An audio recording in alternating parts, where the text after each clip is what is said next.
الحمدللہ رب العالمین والصلاة والسلام علی سید المرسلین اما بعد فاعوذ باللہ من الشیطان الرجیم بسم اللہ الرحمن الرحیم۔ حدیث بیان کرنے سے پہلے درود پاک پڑھتے ہیں۔ جلیل القدر محدث حضرت سیدنا ابو عروبہ حرانی رحمۃ اللہ تعالی علیہ جب کسی کے سامنے حدیث پاک بیان کرتے تو پہلے درود پاک پڑھتے اور فرمایا کرتے تھے کہ حدیث کی برکت سے دنیا میں سرور کائنات شہنشاہ موجودات صلی اللہ تعالی علیہ وآلہ وسلم کی ذات اقدس پر کثرت سے درود پاک پڑھنے کی سعادت ملتی ہے، اور انشاءاللہ عز و جل آخرت میں جنت کی نعمتیں نصیب ہوں گی۔ پڑوسی خلد میں یا رب بنا دے اپنے پیارے کا، یہی ہے آرزو میری، یہی دل سے دعا نکلے۔ صلو علی الحبیب صلی اللہ علی محمد صلی اللہ علیہ وآلہ وسلم۔ ابتدائی حالات زندگی۔ خلیفہ عادل امیر المومنین حضرت سیدنا ابو حفص عمر بن عبدالعزیز علیہ رحمۃ اللہ العزیز نے 61 یا 63 سن ہجری میں مدینہ منورہ زادہ اللہ شرفا و تعظیما و تکریما میں آنکھ کھولی۔ حضرت سیدنا عمر بن عبدالعزیز علیہ رحمۃ اللہ العزیز کے والد ماجد حضرت سیدنا عبدالعزیز رحمۃ اللہ تعالی علیہ سرزمین عرب کے معزز ترین خاندان قریش کی شاخ بنو امیہ کی ممتاز شخصیت تھے۔ 20 برس سے زائد عرصہ مصر کے گورنر رہے اور بہت سے یادگار کام کیے، مثلاً حلوان میں بہت سی نئی مسجدیں تعمیر کروائیں، مصر کی جامع مسجد کو از سر نو یعنی نئے سرے سے بنوایا، لوگوں کی آسانی کے لیے خلیج مصر پر 2 پل بنوائے، علماء کرام کے حقوق و احترام کو بڑی اہمیت دی، ان کے بیش بہا وظیفے مقرر کیے۔ جب شادی کرنا چاہی تو اپنے خزانچی کو فرمایا مجھے میرے مال سے خالص حلال کے 400 دینار لا دو، میں نیک گھرانے میں نکاح کرنا چاہتا ہوں۔ جمادی الاولیٰ 85 سن ہجری میں ان کا وصال ہو گیا۔ وقت انتقال یہ الفاظ زبان پر تھے، یعنی کاش میں کوئی قابل ذکر چیز نہ ہوتا، کاش میں کوئی شے نہ ہوتا، کاش میں جاری پانی کی طرح ہوتا یا ایک تنکا ہوتا، کاش کہ میں دنیا میں پیدا نہ ہوا ہوتا، قبر و حشر کا ہر غم ختم ہو گیا ہوتا، آہ سلب ایمان کا خوف کھائے جاتا ہے، کاش میری ماں نے ہی مجھے کو نہ جنا ہوتا۔ اے دنیا ہم دھوکے میں رہے۔ جب حضرت عبدالعزیز بن مروان علیہ رحمۃ اللہ نان کی وفات کا وقت قریب آیا تو فرمایا مجھے وہ کفن دکھاؤ جس میں تم مجھے کفناؤ گے۔ جب کفن سامنے آیا تو اسے دیکھ کر فرمانے لگے میرے اتنے سارے مال میں صرف یہ میرے ساتھ جائے گا، اور منہ پھیر کر رونے لگے۔ پھر فرمایا اے دنیا تجھ پر افسوس ہے کہ تیرا مال اگر بہت زیادہ ہو تو کم پڑتا ہے اور اگر تھوڑا ہو تو کافی ہو جاتا ہے، آہ ہم تیری طرف سے دھوکے میں رہے، میرے دل سے دنیا کی چاہت مٹا کر کر الفت میں اپنی فنا یا الہی۔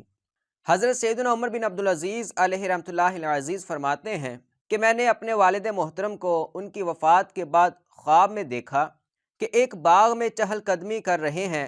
میں نے پوچھا ای اعمال وجدت افضل، یعنی آپ نے کس عمل کو افضل پایا؟ فرمایا استغفار کو۔ پیارے پیارے اسلامی بھائیوں، ہمارے مدنی آقا صلی اللہ تعالی علیہ وآلہ وسلم نے کئی مرتبہ استغفار کی فضیلت بیان فرمائی ہے۔ چنانچہ حضرت سیدنا انس رضی اللہ عنہ سے روایت ہے کہ خاتم النبیین صاحب قرآن مبین جناب صادق و امین صلی اللہ تعالی علیہ وآلہ وسلم کا فرمان دل نشین ہے، بے شک لوہے کی طرح دلوں کو بھی زنگ لگ جاتا ہے اور اس کی صفائی استغفار کرنا ہے۔ ہر خطا تو در گزر کر بے کس مجبور کی، یا الہی مغفرت کر بے کس و مجبور کی۔ حضرت سیدنا عمر بن عبدالعزیز علیہ رحمۃ اللہ العزیز کی والدہ حضرت سیدتنا ام عاصم رحمۃ اللہ تعالی علیہ حضرت سیدنا عاصم بن عمر رضی اللہ تعالی عنہ کی صاحب زادی اور امیر المومنین حضرت سیدنا عمر فاروق اعظم رضی اللہ تعالی عنہ کی پوتی تھیں۔ اس لحاظ سے حضرت سیدنا عمر بن عبدالعزیز علیہ رحمۃ اللہ العزیز کی رگوں میں فاروقی خون تھا۔ شاید اسی وجہ سے آپ رحمۃ اللہ تعالی علیہ کے کردار و توار پر حضرت سیدنا عمر فاروق رضی اللہ تعالی عنہ کا گہرا اثر دکھائی دیتا ہے۔ خوش نصیب مبلغہ حضرت فاروق اعظم رضی اللہ تعالی عنہ کی بہو کیسے بنی؟ حضرت سیدنا عمر بن عبدالعزیز علیہ رحمۃ اللہ العزیز کی نانی جان کا امیر المومنین امام العادلین حضرت سیدنا فاروق اعظم رضی اللہ تعالی عنہ کی بہو بننے کا واقعہ بھی بہت دلچسپ ہے۔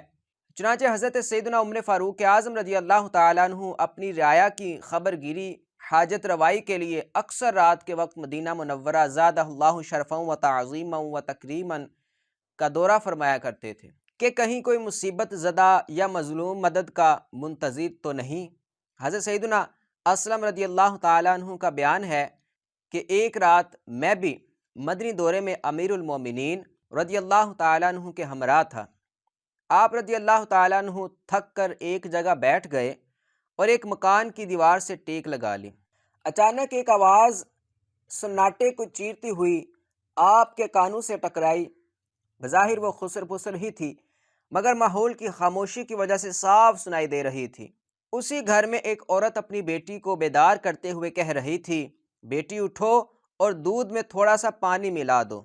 کچھ وقفے کے بعد لڑکی کی آواز سنائی دی، امی جان کیا آپ کو معلوم نہیں کہ امیر المومنین نے یہ اعلان کروایا ہے کہ کوئی بھی دودھ میں پانی نہ ملائے؟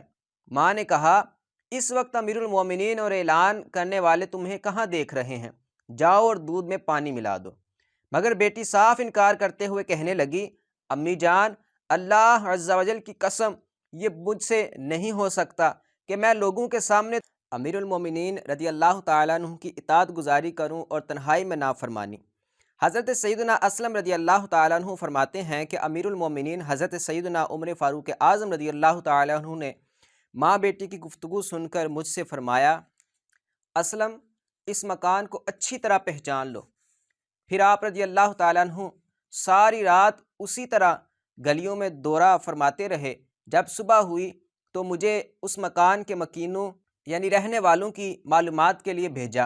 میں نے معلومات کی تو پتہ چلا کہ اس گھر میں ایک بیوہ عورت اپنی کنواری بیٹی کے ساتھ رہتی ہے۔ میں نے بارگاہ خلافت میں حاضر ہو کر اپنی کارکردگی پیش کی۔ حضرت سیدنا عمر فاروق رضی اللہ تعالیٰ عنہ نے اپنے تمام بیٹوں کو جمع کر کے دریافت فرمایا، کیا تم میں سے کوئی شادی کرنا چاہتا ہے؟